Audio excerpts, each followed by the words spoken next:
So when it says, Lo taturu achrei levavchem v'achrei einechem, don't go wandering around after your eyes and after your heart, asher atem zonim achreihem, the word zonim can mean for which you have an appetite. Okay, you say, yeah, I have an appetite, doesn't mean I should follow it. Okay, just appetite in general. You have an appetite, you can eat yourself to death. Right? So the fact that you have an appetite for something doesn't mean anything other than you have an appetite for. What you should do next, that's where the sechel has to come in. Right, so that's the meaning of tzitzi. Whenever you wrap fringes around, this is saying it doesn't matter what you want. It matters what is right. That's the first thing.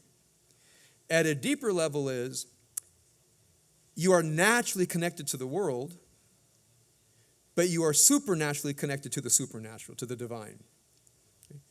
So this reminds us that our appetites are a starting place but not an ending place. It also reminds us there's a spiritual realm. That's what I want to get to next. There's a spiritual realm actually should be the focus of our devotions. And the theory is if the spiritual realm is enough of a focus of our devotion, it helps control us, manage us down in the realm of the ego self. Yeah. Okay, so let's say one has an imagination out of control. Little children, monsters under the bed, in the closet.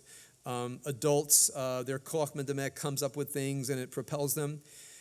You know, the only answer that I know of, and this is distasteful for some people, is to actually learn to become a more rational human being. Okay?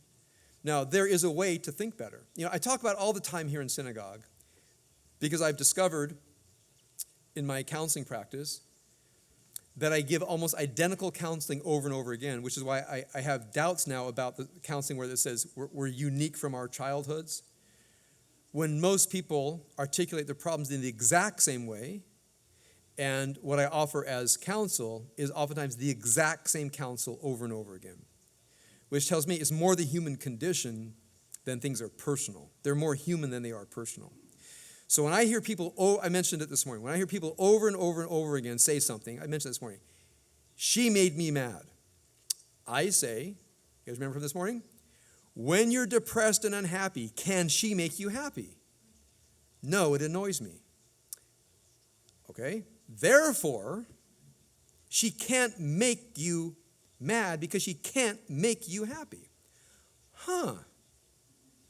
What's that called? It's called logic. Okay? Called logic. I say, and therefore, what happens? Well, how would you describe it? There's something in you already that the person triggers. I'm not excusing them for triggering you, but I'm laying responsibility for that trigger in you. You can disarm the trigger. They got to work with triggering you because they're being annoying and sometimes provoking you. Okay, we'll deal with them next. But don't imagine that people make you feel a certain way. Now, I've given that same counsel, I probably give it 100 times a year. 100 times a year, I say to people, the outside world does not determine how you feel inside.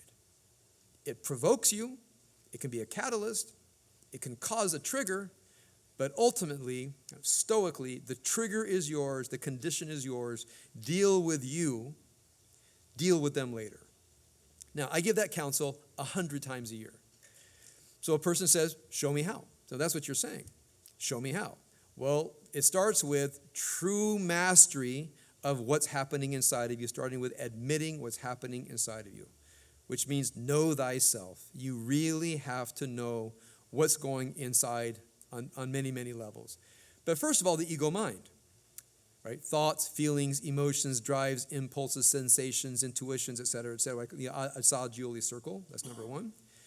Know what's going on, be able to name what's going on, and then you bring in interventions when things get too powerful. So, anger, unresolved grief, resentment, irrational obligation, guilt, shame, anxiety, the whole thing that I teach every Monday night, every Wednesday, and half the year in this room. So, I would say my entire professional life, Stephen, is devoted to exactly that question. At least half of what I teach is entirely devoted to the question, how do we manage our inner life? How do we manage the ego self according to the higher self? How do we get down into the realm of the soul to experience the divine? How do we have deep empathy for other human beings? There's 4 or 5 questions that I am constantly on. So that was a version of one of them. So hence the long-winded answer. It's kind of what I do.